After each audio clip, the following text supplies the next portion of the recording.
Oy, hello. Good evening, good afternoon, good morning mga boss. Ayan, andito naman tayo po muli sa ating live. Alam niyo mga boss, meron naman tayong share sa inyo sa experience natin. Kasi tayo mga boss, pinikwento lang natin ang totoo at anong nangyayari sa hinaharap at sa araw-araw na buhay-buhay natin mga boss. Tayo ay nagsasabi lamang ng totoo sa mga pangyayari at sa mga nakikita natin mga boss. At alam niyo naman ang buhay natin dito mga boss, dito sa Japan, pagka trabaho, tapos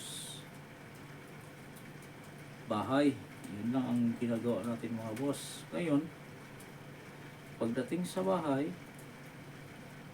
walang gagawin kundi mag social media o kaya manood ng Netflix, or pag medyo ganadong mag-chat, mag-inom-inom ng konti kasi pagod para makatulog ka agad kasi kinabukasan trabaho na naman. Ganito po ka-busy ang buhay dito sa Japan mga boss. Kaya imbis na mamasyal o mag-gala-gala kung saan-saan, ang ginagawa na lang natin mga boss, sa bahay na lang pahinga at pipindot-pindot ng ating cellphone. Kagaya niyan nito, titingin tayo sa Facebook or sa YouTube.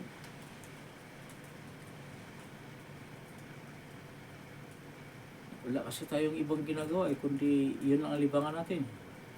Ngayon, kung anong nakikita natin sa YouTube, sa mga bali-balita, yun ang bibigyan natin ng komentaryo.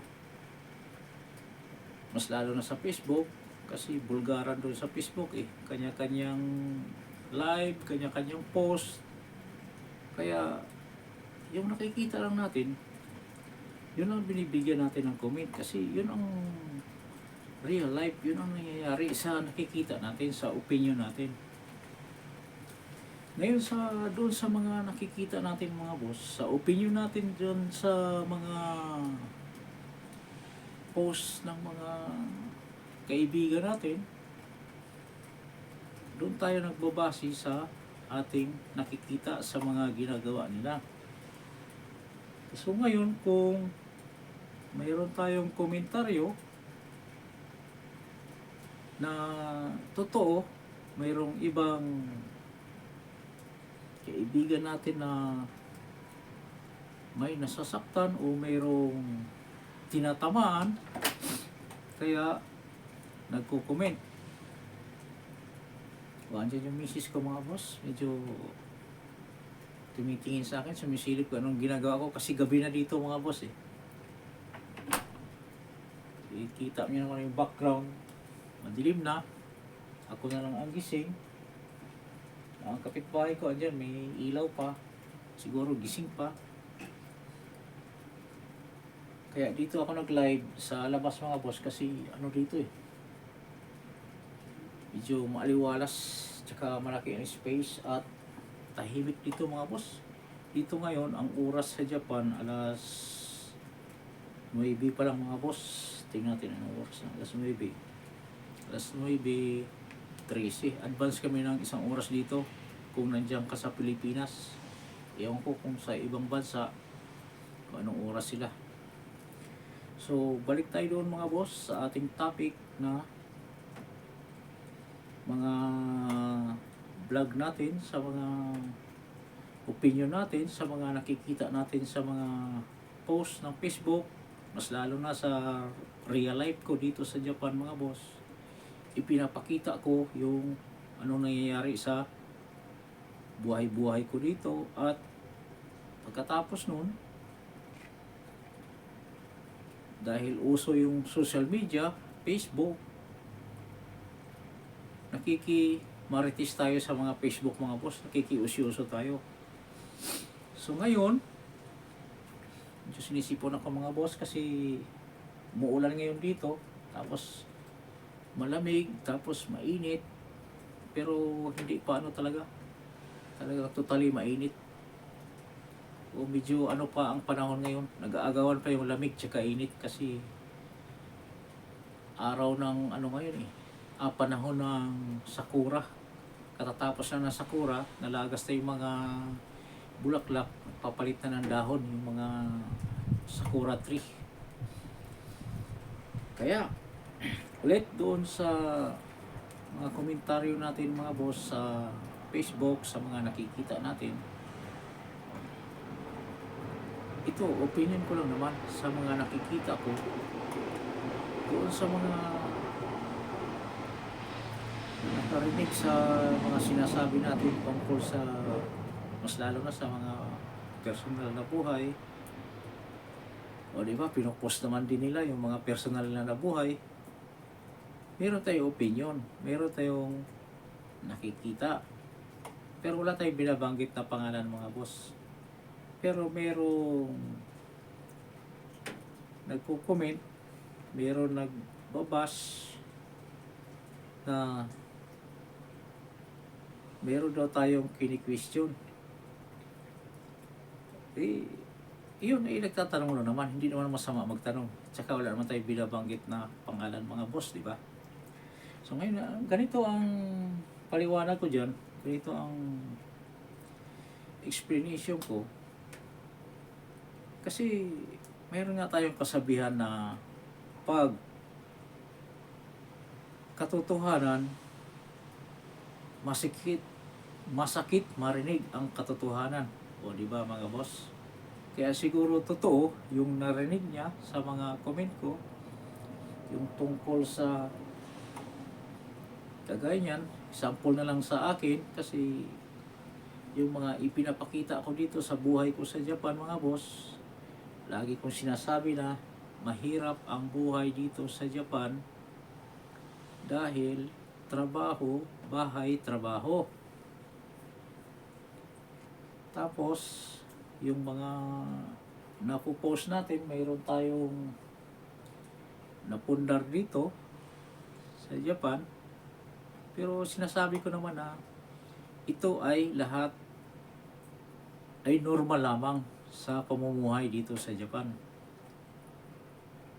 At unang-una, dito malaya kang makakautang, makakaloan ka ng mga gamit kung anong gusto mo. Kasi may trabaho ka eh. Ganito ka luwag dito sa Japan pag ikaw ay mayroong trabaho mga boss, na wala kang masamang record, wala kang dinidispalko na utang. So ngayon, kanya-kanyang post. Mas lalo na ako, mahilig talaga ako mag-post kasi pangarap ko dati mga boss na maging artista eh. Una, number one, nung nag-aaral ako, pangarap ko maging nautical, yung sakay-sakay sa barko para makarating kung saan-saang bansa. Kaso lang, hindi tayo nakapag-aral kasi sa hirap ng buhay. Kaya pumunta tayo ng Maynila.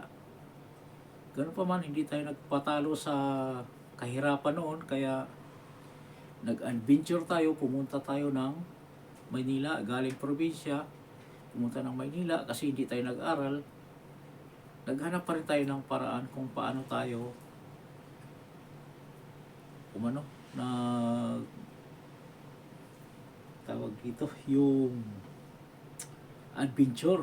Hinahanap natin yung buhay natin, kung saan tayo swerte, saan tayo dadalhin ng kapalaran natin. So ngayon, sa madaling salita, napunta ako dito mga boss, napunta ako dito sa Japan dahil doon ko nakilala yung misis ko sa Manila. Yun pala, siya ay may lahing Japanese, may lahing Hapon, kaya andito ako ngayon sa Japan. So ngayon, Kinikwento lang natin yung short na buhay natin. So ngayon, ganito mga boss, yung mga pinikwento ko muna sa buhay ko, siyempre, sa akin muna, kaya nga sinasabi na tignan mo muna yung sarili mo bago yung iba eh. Kaya nga, dito tayo nagsisimula sa ating vlog mga boss. Sarili ko muna yung ipinapakita ko bago ko muna tignan yung iba. So ngayon, ganito yun mga boss. Doon sa mga ipinapakita ko, mayroong nagko-comment sa atin, mayroong nagbabas na mayroong nayabangan sa atin. Ngayon, di siyempre, opinion nila yun, ginagalang natin. Sabihin na nila kung mayabang, kung sa mayabang, hindi naman tayo nagyabang. Totoong kwento lang ng buhay, kung anong meron tayo. Kaya nasabi ko doon, ikaw kung anong meron ka, pinaghirapan mo ba yan? Ganon ang komentaryo ko sa mga bashers natin at sa mga mahilig mag-post na kung anong meron din sila, kung pinaghihirapan ba nila. Kasi silang unang nagbas sa atin mga boss kung anong meron tayo. Sabi nila, mayabang daw tayo eh. Ito ang sagot natin diyan sa mga bashers na yan. Ako, pinagmamalaki ko itong anong meron ako dahil pinagturuan ko ng pawis to eh. Muntik na maputol yung kamay ko mga boss eh, sa kakatrabaho dito. Kaya, ibinabalik ko yung tanong sa mga bashers natin. Ikaw, ano kung meron ako na pinapakita ko na anong kalagayan ko ngayon, hindi yan pagmamayabang, real life yan. Wala tayong itinatago. Tapos binabalik ko yung tanong, ang sabi ko, ikaw, kung anong meron ka, pinaghirapan mo ba yan? So ngayon, doon mga boss, nag-impact yung salitang gano'n. Mayroong nag-bash doon. May nagsabi na, kasi nagba-Bible study tayo, aral-aral tayo kasi naghahanap din tayo ng kasagutan, meron tayong katanungan eh, tungkol sa salita ng Diyos. Kasi alam mo naman dito sa Japan, wala tayo ibang magawa kundi trabaho bahay. Habang nasa bahay, wala naman tayong mga kapitbahay dito na mga marites na pwede nating pagkaabalahan, kwento-kwentuhan, kundi kung ano lang ang mapipindot mo sa social media, sa cellphone. Kaya yun ang nagiging hobby na lang namin dito, mga OFW mga boss. So ngayon doon sa nabanggit natin na kung anong meron ka na pinaghirapan mo ba yan, may nag-react doon mga boss. Ang sabi niya, hindi daw ako kini-question, di niya ako kini-question. Sino daw ako para questionin din siya? Tapos siguro nakikita niya siguro sa mga live stream natin, sa vlog natin na nag-Bible study tayo. Yung Bible study, nag-research na naman tayo mga boss eh. Hindi pa naman tayo nagpa-bautismo, hindi pa naman tayo nagpa-miyembro. Baga, hinahanap na natin ang salita ng Diyos, yung meron tayong kaalaman tungkol sa Biblia. Hinahanap lang natin yung kasagutan sa mga haka-haka natin, sa mga pag-alinlangan natin. Kaya doon natin hinahanap kung alin yung totoo. Kasi ang daming reliyon eh. Kaya ako'y nagsaliksik, nag-research mga boss sa madaling salita. Kaya siguro nasabi niya na akala mo santo tayo, hindi tayo nagpakasanto-santuhan, nagre-research lang. Kumukuha tayo ng kaalaman ng salita ng Diyos para malaman natin kung ano ang mali at ano yung tama. Kasi kahit ikaw siguro di mo kabisado ang Biblia eh. Di mo pa alam ang lahat ng nasa loob ng Biblia. Mas lalo na ako kasi bata pa ako, nagtrabaho na ako eh. Wala na akong panahon sa pagsisimba, pati nga sa pag-aaral. Sinubukan ko mag-aral, trabaho, pinagsabay ko. Medyo nahihirapan ako kaya tumutok na lang ako sa pagtatrabaho. So ngayon, ganoon mga boss. Kaya doon sa mga tinamaan sa sinabi natin, eh, masakit talaga tanggapin ang katotohanan. Kaya ganoon talaga. Pero wala tayong binabanggit na mga pangalan dito mga boss. Kaya yun ang sabi natin sa mga kaibigan natin dyan, sa mga boss natin. Yun ay totoong kwento lamang ng buhay sa mga nakikita natin sa opinion ko lamang. Ngayon kung mayroon ka ring opinion, ginagalang ko rin kung anong opinion mo, kung anong tingin mo sa akin, at ganun din ang tingin ko sa mga nakikita ko. Kaya kanya-kanya na tayong opinion. So ngayon mga boss, kasi gabi na, patuloy lang natin sa susunod na mga araw at mga siguro next week na siguro mga boss, kasi bukas umpisa ng trabaho, busy na. Pero kung bukas medyo uwi tayo ng maaga, may iba-vlog tayo bukas mga boss. Kaya ganito yung suot natin mga boss. Nag-attend tayo ng assembly sa isang relihiyon na Saksi ni Jehovah. Kasi di ba sabi ko sa inyo, nagre-research tayo ng salita ng Diyos, kung paano ba tayo maliligtas, kung alin yung relihiyon na tama, yung makapagpaliwanag sa mga katanungan natin, sa kasagutan na kung anong mayroon tayong pag-alinlangan. So, yun lamang po mga boss. Tuloy po natin to sa sunod na mga araw. Maraming salamat. Like, and share na lang. Thank you. Good luck and goodbye. Good night.